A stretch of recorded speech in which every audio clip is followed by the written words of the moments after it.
Hey Tom, Hey, how's it going? I'm frustrated Why? because I'm trying to thank Deb Zaluda and I'm not finding the words. It's driving me nuts. Why you want to thank her?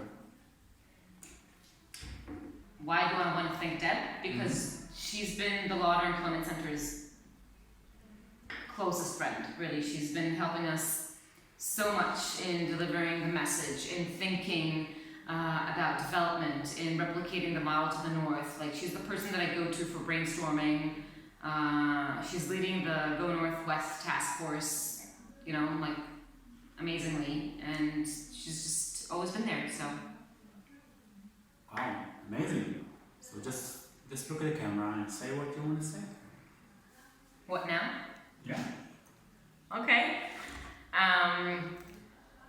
Deb, you are amazing. You're a great friend.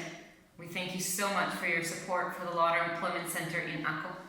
And it's incredible to know what a major part in making this vision a reality is. So thank you so much.